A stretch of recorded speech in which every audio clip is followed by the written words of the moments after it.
No matter where you're at on your journey to living a more resilient life, your family matters. But family can make or break your efforts. They can make your progress easier if they're on board, or much more challenging. They can be supportive, or they can undermine all your hard work. So today, I want to talk specifically to those struggling to get their families on the same page. Maybe your family's acting like roadblocks to your preparedness efforts, or perhaps you've just started on living a more resilient life and you really want to get your loved ones on board with you. Or maybe you've been prepared for years and your spouse is on the same page as you, but maybe your kids think you're both crazy. Or it might be your extended family, like your parents and your aunts and your uncles or your cousins who disapprove of your worldview. No matter your scenario, we can all agree that resistance and disapproval and undermining by family members will slow down your progress. Today, I'll provide my best advice and suggestions to get your loved ones on board with living a more resilient life. If you like this kind of content, take a moment and like this video. It really helps us out. And if you haven't subscribed to my channel yet, you should do that so you don't miss any future videos. My hope is I can give you some suggestions to get your family to accept and even start helping you prepare for the unknowable future, to turn them from a major roadblock into buying in and even pitching in. But before we proceed, I assume you care what your family thinks. And this is an important assumption. I know fellow Resilient Life members whose family members are not on board, but the member couldn't care less. To me, this is not an ideal situation, and it can create an unhealthy relationship. But these members have decided that they're going to live a resilient life no matter what. If this sounds like you can stop watching this video if you'd prefer. This might not be for you. However, if you're still watching, then I'm going to assume that you do care and that you're willing to put the effort in to get your loved ones to support you and not work against you. So I'm going to begin with the most common family challenge I get asked about: spouses. I get lots of emails all the time from members who are asking for my advice on how to get their spouse to buy into the idea that preparedness and living a resilient life makes sense.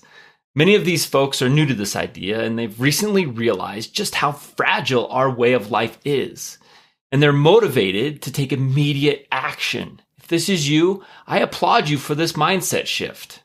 I think everyone who takes living a resilient life seriously has had this eye-open realization at some point. Maybe it was a destructive natural disaster that swept through your neighborhood. Or maybe it was the last economic collapse that got a little too close for comfort. Or maybe the recent pandemic shook your worldview.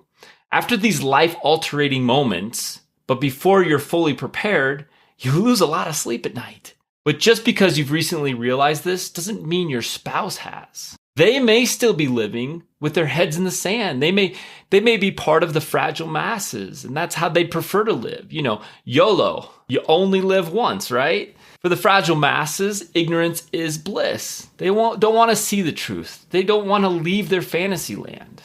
And they sure as hell don't want to start getting prepared, because that would admit that life is not as safe as they think it is. And it's not as permanent as they want it to be. By taking action, they'll be accepting and admitting to some harsh realities. And that's the real reason why many people resist all forms of preparedness, even basic preparedness.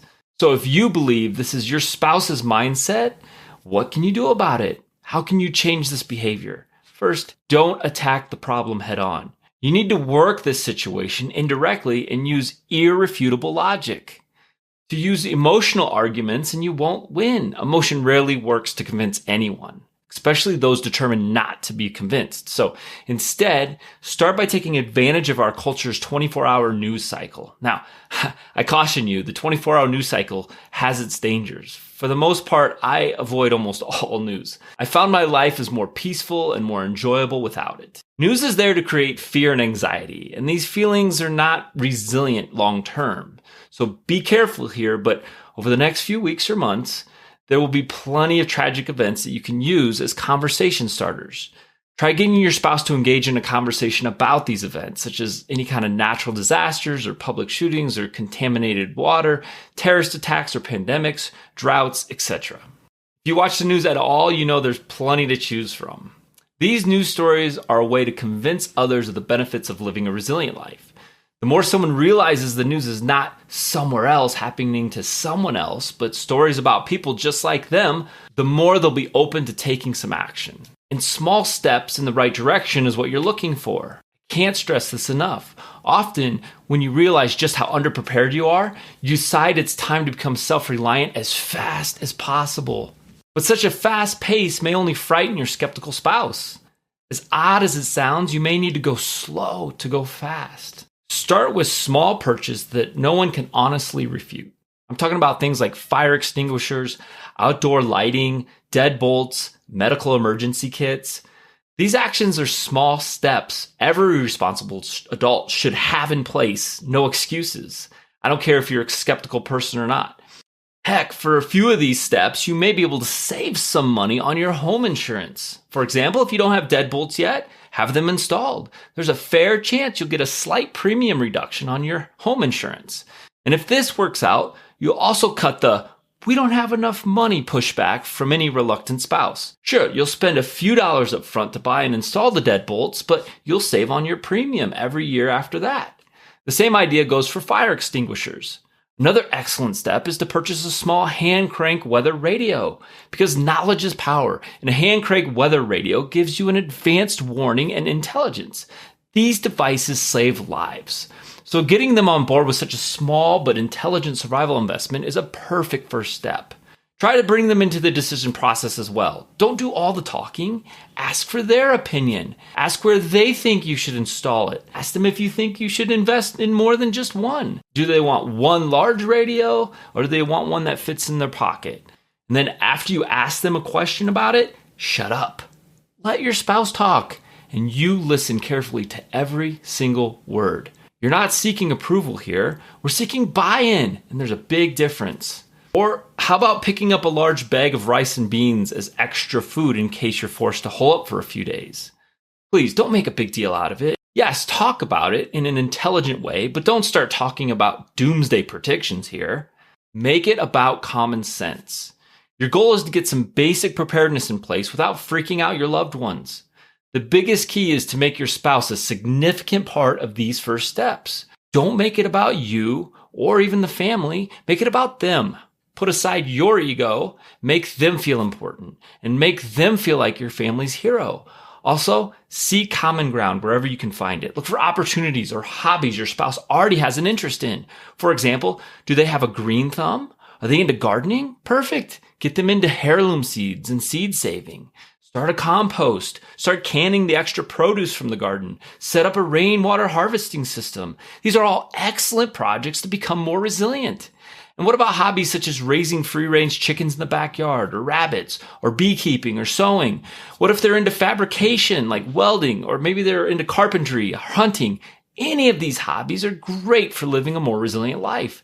They're going to be more open and more interested in pursuing these hobbies than if they just feel like preparedness. Because getting prepared is not just bugging out or firearms. There's lots of hobbies that are perfect for supporting a resilient life.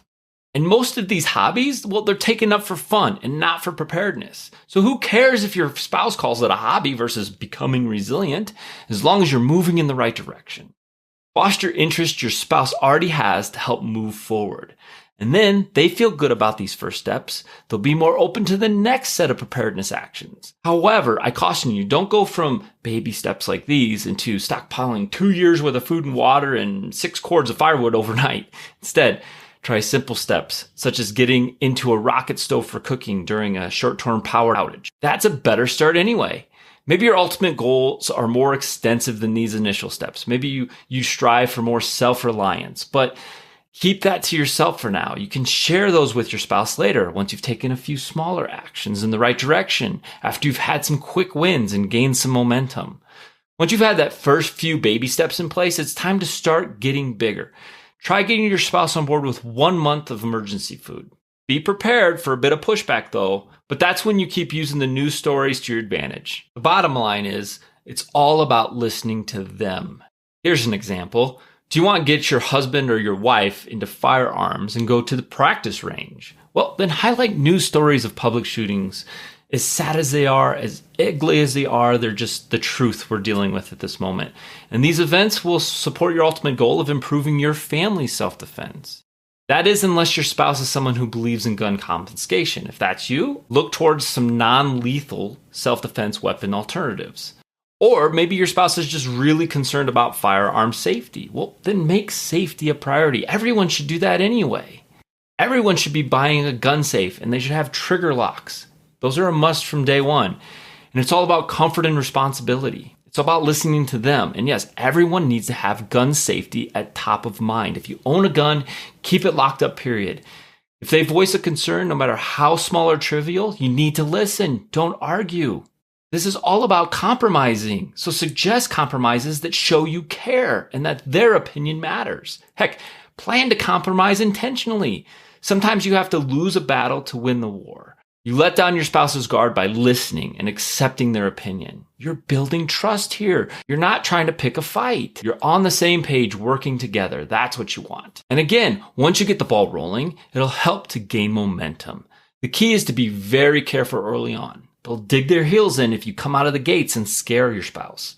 And once that happens, your efforts will be more difficult for years to come. I'll leave you with one final word of advice with your spouse.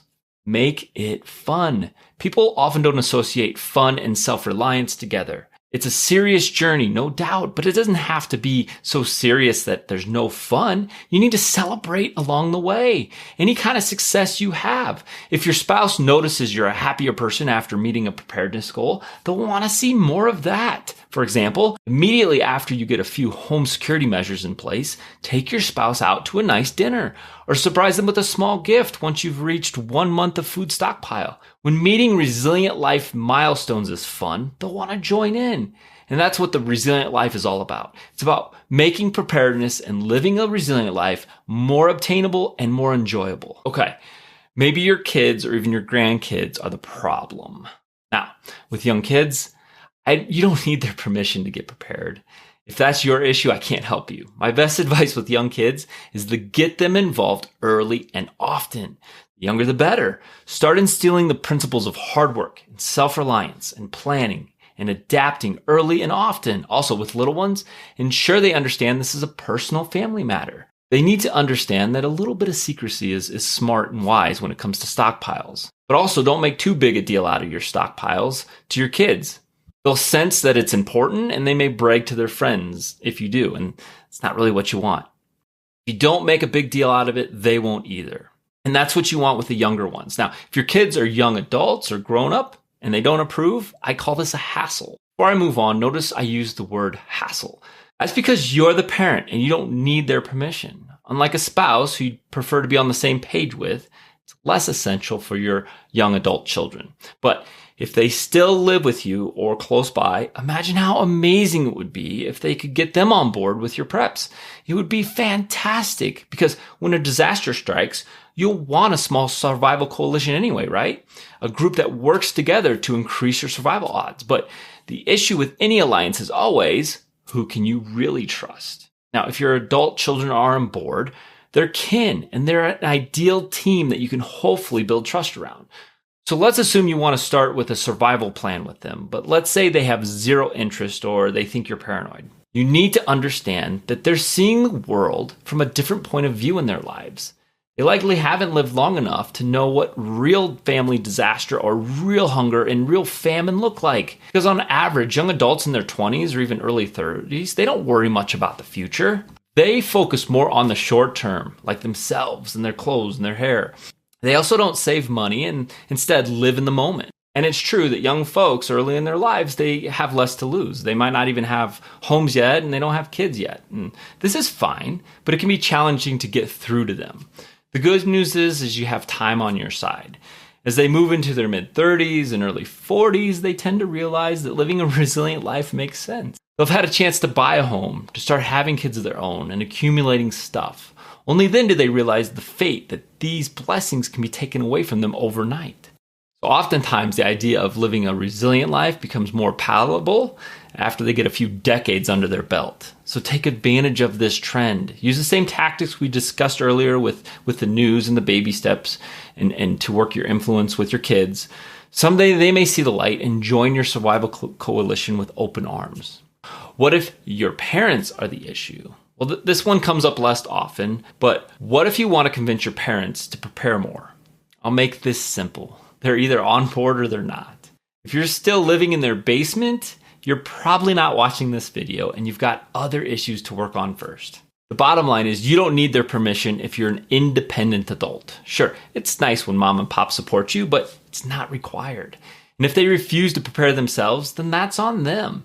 If they go out of their way to give you crap, stop giving them fuel. Start limiting your time with them until they get the point. Again, use some of the same tactics we talked about with the spouse if you want. But if you don't live with them, I don't recommend you spend all your time and energy to try and convince them. The good news here is most elderly parents already have a preparedness worldview. Hopefully that's you.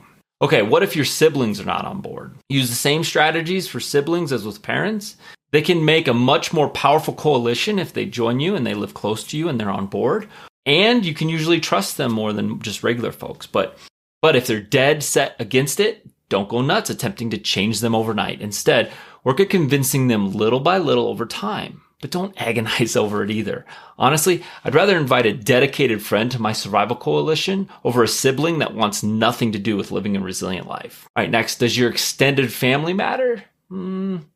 Sort of, not really. Same story here. If they're on board with minimal effort, then you've got a significant opportunity. However, if they're dead set against it, move on. Focus on those who matter most. Okay, in a perfect world, if you could get your entire family, an extended family, 100% on board, that would be ideal. They could all help take action and share resources to become a completely self-reliant, right? And if that's something you believe you can pull off, great. Full steam ahead. But the key is to get those who live with you on the same page. Otherwise, your journey to living a more resilient life may end before it even begins. And that would be a real shame. If you're interested in learning more about living a resilient life, you've got to check my video on how to get started. So click the link in the description below right now to learn more. Until next time, prepare, adapt, and overcome.